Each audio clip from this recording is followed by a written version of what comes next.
дар ноҳияи восеъ ҷамоати деҳоти тугарак деҳаи навобод ин заминҳоро хоҷагии дehqonӣ ба номи Фаррухрӯз истифода менамояд. 3 сол пеш ин хоҷагӣ аз ҳамин заминҳо ба қадри 35 центнерӣ ҳосили пахта гирифтанд. Имсол аз ёни хоҷагӣ аз майдони 14 гектар пахта ҷамъоварӣ менамоянд. ҳолати нашунамои ниҳолҳои пахта ва ҳосилнокии он назар ба солҳои пешин паст мебошад. норасоии оби полезӣ мушкилоти хоҷагидорон гаштааст. ин ниҳолҳои пахта қариб ки беоб парвариш карда шуданд.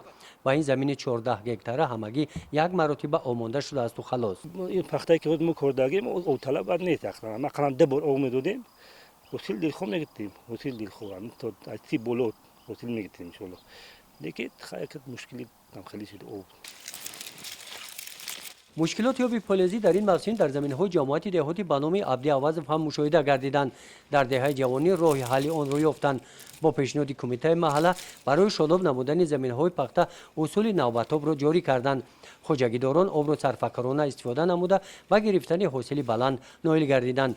با اقدام کمیته محله در جمع‌آوری حاصل پخته ساکنان دهه به کار موسمی جلب کرده شده از درآمد آن بودجه اولوی خود را غنی می‌گردانند. وقتی چی پول کتاب دادستان حسابی همی زنها خونه‌شون چیکار دستن همی خونه‌شون تعمیر کردن تعمیر کردن با پول نقد گرفتن پخته شروع هر روز میچینن یک 50 کیلو 100 کیلو یک شینستن 100 کیلو چه 50 سومون میشه. در خوجگی دهقانی به نام فرخروز باشد. دهقانان از مشکلات پیش آمده امسال خلاصه برآورده در پی راه حل آن میباشند. گزارش خواجه نظریف خدای نظر ظهوروف از ناحیه واسه برای برنامه اطلاعاتی نوید.